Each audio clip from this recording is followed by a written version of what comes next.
Halo guys, gimana kabarnya? Kali ini saya akan melanjutkan pembahasan soal USK tahun 2023. Sekarang kita masuk ke soal nomor 16. Tapi sebelum itu, ada satu titipan pesan dari seseorang. Dia bilang bahwa kalau kita sendiri tidak percaya pada diri kita sendiri, lalu siapa yang akan percaya pada dirimu? Nah, itu pesan dari teman saya. Oke, tanpa membuang waktu yang lama, langsung saja kita masuk ke pembahasan soalnya.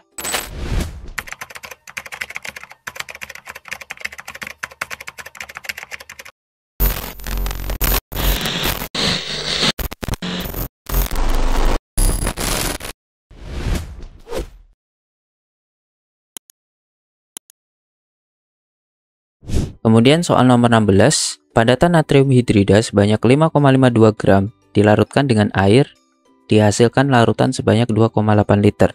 Proses pelarutan tersebut menghasilkan senyawa hidroksida dan gas hidrogen. pH larutan tersebut adalah titik-titik. Nah, reaksi yang terjadi adalah dari NaH plus H2O menghasilkan NaOH plus gas H2. Nah, dari sini yang menentukan pH larutan adalah jumlah dari NaOH. Maka yang pertama kita harus hitung mol dari NaH.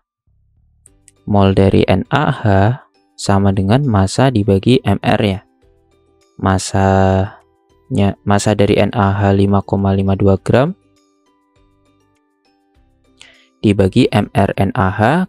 Kalian bisa cek di tabel periodik unsur. ArNa itu 23, air hidrogen 1. Berarti mR-nya 24. Maka kita bisa hitung di kalkulator. 5,52 dibagi 24. Hasilnya 0,23 mol. Maka dari stoikiometri reaksinya, sebanyak 0,23 mol NaH akan menghasilkan 0,23 mol NaOH karena perbandingan koefisiennya 1:1. Sehingga mol NaOH-nya 0,23 mol, maka molaritas dari NaOH sama dengan mol per volume. 0,23 dibagi volumenya 2,8 liter. Sehingga kita bisa hitung di kalkulator.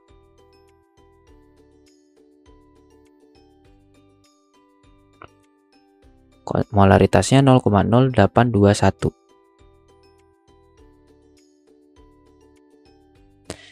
Maka konsentrasi OH- sama dengan konsentrasi atau molaritas dari NaOH, yaitu 0,0821.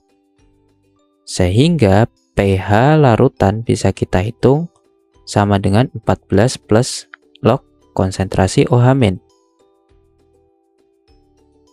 sama dengan 14 plus log dari 0,0821. Kita bisa hitung di kalkulator.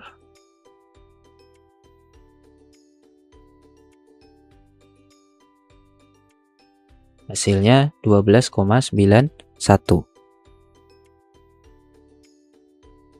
Sehingga jawabannya yang E.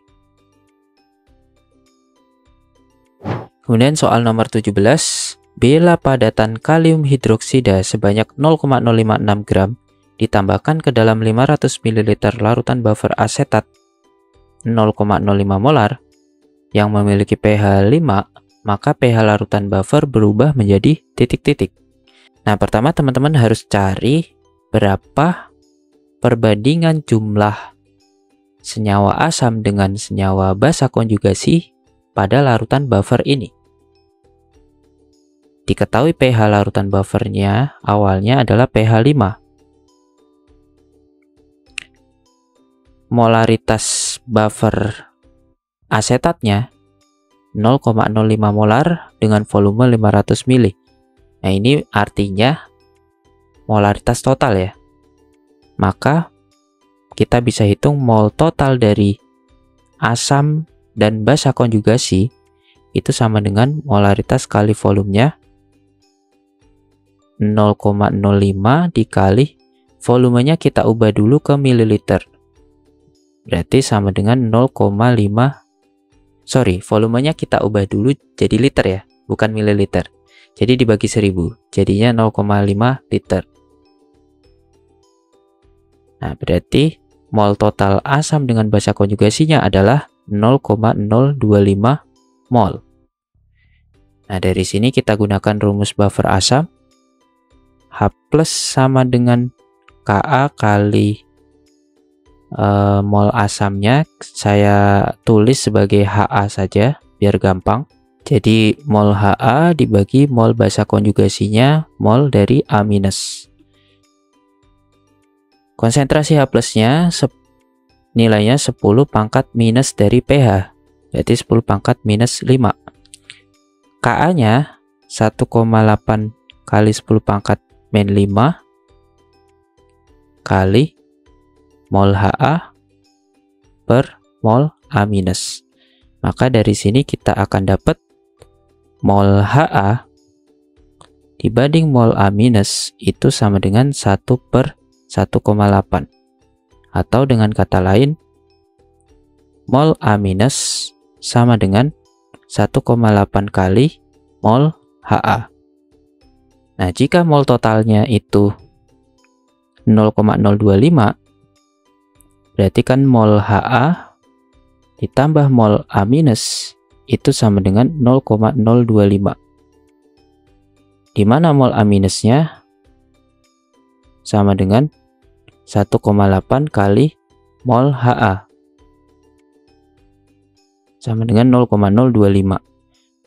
Maka dari sini kita bisa totalin ruas yang kiri, jadi 1 ditambah 1,8 jadinya 2,8. 2,8 kali mol Ha sama dengan 0,025, maka mol Ha sama dengan, kita bisa hitung di kalkulator, 0,025 dibagi 2,8, hasilnya 0,00893. 0,00893 mol. Maka mol A- tadi nilainya 1,8 kali mol Ha. Berarti kita kalikan aja 1,8 hasil yang tadi. Hasilnya 0,01607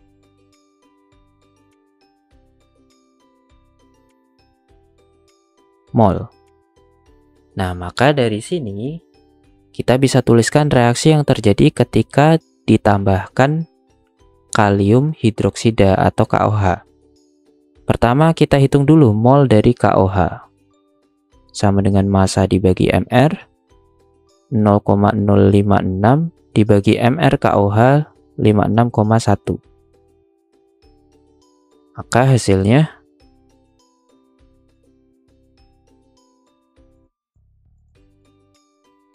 0,001 ya kalau kita bulatkan.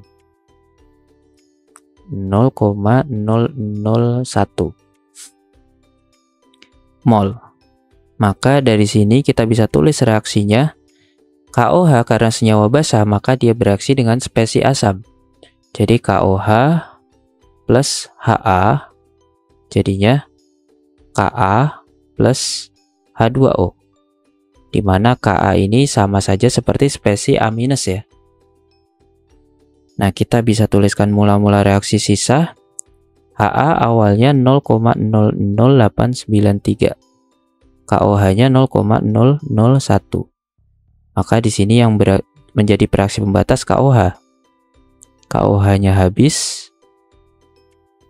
Ka di awal jumlahnya 0,01607 sesuai jumlah A-. Ha yang bereaksi minus 0,001. Lalu Ka bertambah sebanyak 0,001. Sehingga Ha sisanya 0,00793. Ka totalnya adalah 0,01707. Maka dari sini kita bisa masukkan lagi ke rumus buffer asam. H plus sama dengan Ka kali mol asam per mol basa konjugasinya. Ka-nya 1,8 kali 10 pangkat min 5 kali mol asamnya, yaitu mol dari Ha 0,00793 dibagi 0,01707. Maka bisa kita hitung di kalkulator. 1,8 10 pangkat min 5 kali 0,00793 dibagi 0,01707. Hasilnya 8,36 10 pangkat min 6.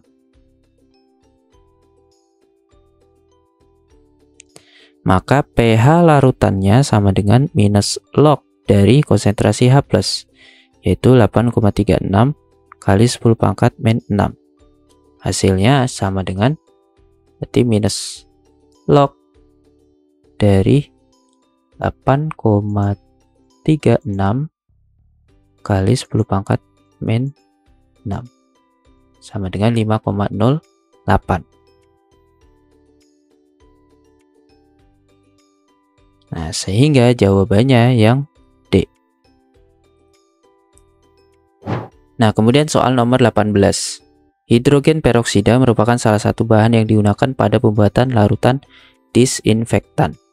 Bila konsentrasi hidrogen peroksida untuk larutan disinfektan sebesar 0,125% B per B, maka pH larutan adalah titik-titik. Nah, karena di sini diketahui nilai pKa dari H2O2, maka harusnya H2O2 itu bersifat asam ya. Nah, karena dia bersifat asam, harusnya pH-nya di bawah 7. Larutan apapun kalau isinya senyawa asam, pasti pH-nya di bawah 7. Sementara di pilihan jawaban, pH di bawah 7 itu cuma satu, yaitu yang A. Jadi teman-teman tanpa menghitung nilainya, teman-teman bisa jawab kalau jawabannya yang A. Karena kalau teman-teman hitung, ini harus pakai cara kesetimbangan massa dan kesetimbangan muatan. Kenapa? Kalau teman-teman cari, pasti nanti kalau teman-teman cari pakai cara biasa, pakai rumus basa asam lemah, pasti nanti pH-nya di atas 7. Padahal itu kan nggak mungkin. pH larutan asam harusnya tetap di bawah 7. Nah, sehingga tanpa menghitung, teman-teman bisa langsung jawab yang A. Kemudian soal nomor 19, asam trimesat termasuk asam tripotik dengan nilai pKa 1 sama dengan 3,1, pKa 2-nya 3,9 dan pKa 3-nya 4,7. Sebanyak 100 ml asam trimesat 0,1 molar dititrasi dengan NaOH 0,5 molar. Diperoleh kurva titrasi di bawah ini. Volume NaOH yang ditunjukkan titik V dalam kurva tersebut adalah titik-titik. Nah, kalau teman-teman perhatikan kurva ini, saat volume NaOH-nya setara dengan V, kita bisa tarik garis ke kiri. Di sini pH-nya sekitar 3,9 ya, mendekati 4. Di mana pH 3,9 ini nilainya sama dengan nilai pKa 2. Yaitu 3,9. Artinya apa? Artinya titrasi tersebut sudah dilakukan dan sudah mencapai 1,5 titik ekivalen. Nah, jadi teman-teman, kalau titrasi asam poliprotik, titrasi akan mencapai titik ekivalen pertama ketika nilai pH-nya sama dengan pKa 1 plus pKa 2 per 2. Tapi kalau pH-nya sudah sama dengan pKa 2, berarti titik ekivalennya yang pertama sudah terlewati dan sudah mencapai setengah jalan menuju titik ekivalen kedua, atau bisa dibilang sudah 1,5 ekivalen. Nah, dari volume asam trimesat dan konsentrasinya, kita bisa hitung berapa sih volume NaOH saat 1 ekivalen. Berarti MA pakai rumus MAVA sama dengan MB/VB. Molaritas asam trimesatnya 0,1, volumenya 100. Molaritas NaOH-nya 0,5 kali VB. Nah, dari sini nanti kita dapat volume NaOH saat 1 kali ekivalen sama dengan 0,1 kali 100 dibagi 0,5. Hasilnya 20. Maka volume NaOH yang dibutuhkan untuk mencapai 1 ekivalen adalah 20 ml. Sementara di titik V ini titik 1,5 ekivalen. Maka volume V sama dengan 1,5 kalinya dari volume 1 ekivalen, yaitu 1,5 kali dari 20. Berarti sama dengan 30 ml. Sehingga jawabannya yang D. Kemudian soal berikutnya, soal nomor 20. Produk krim penghilang atau perontok bulu biasanya menggunakan asam tioglikolat berupa cairan tidak berwarna dan berbau menyengat. Garam dari asam tioglikolat dapat memutus ikatan sulfida sehingga mengurangi kekuatan rambut atau bulu. Diketahui pKa dari tioglikolat adalah 3,67 dan 10,31. Kalau melihat strukturnya, harusnya di sini ada 2 gugus asam, ada 2 hidrogen ya. Harusnya sesuai teori, gugus asam karboksilat itu lebih bersifat asam daripada gugus SH. Sehingga nilai pKa 1 berlaku untuk gugus karboksilatnya, pKa 2 berlaku untuk gugus SH. Spesi dominan asam tioglikolat dan persentase dianion dalam bentuk O-nya minus, S-nya minus, asam tioglikolat pada pH 9 adalah titik-titik.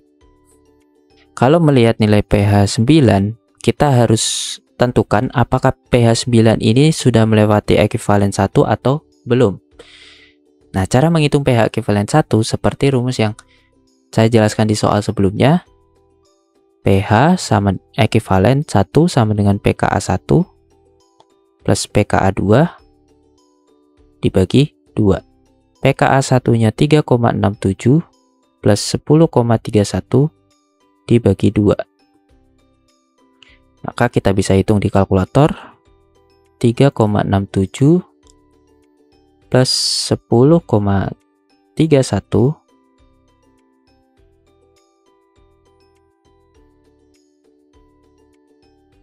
dibagi 2. Hasilnya 6,99. Nah, berarti dari sini kita tahu pH 9 itu sudah melewati ekivalen yang pertama. Nah, berarti pH 9 ini sudah mendekati nilai pKa 2. Kalau ditanya spesi yang dominan itu apa? Pada saat titik ekivalen pertama, spesi yang dominan adalah anion dari ionisasi pertama, yaitu O-nya negatif.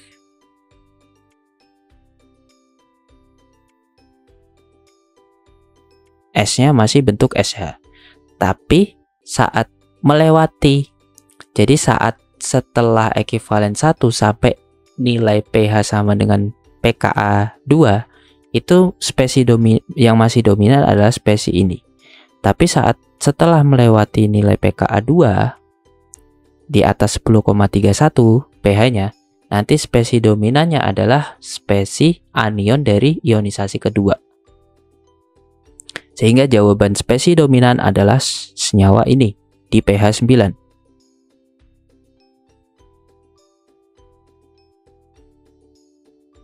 Nah, kemudian untuk mencari berapa persentase bentuk dianion O-S- ini, kita bisa gunakan rumus buffer asam H+ sama dengan Ka kali mol asam per mol basa konjugasinya atau mol garam. Nah, mol asam yang dimaksud adalah spesi dominan ini kita anggap sebagai A. Lalu spesi di anion ini kita anggap sebagai G.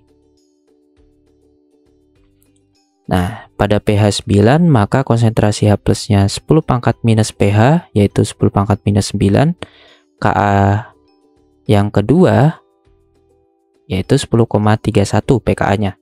Maka Ka-nya sama dengan 10 pangkat minus 10,31 kali mol dari asam per mol dari garam. Maka perbandingan mol spesi A per mol spesi G sama dengan 10 pangkat minus 9 dibagi 10 pangkat minus 10,31. Hasilnya 20,417.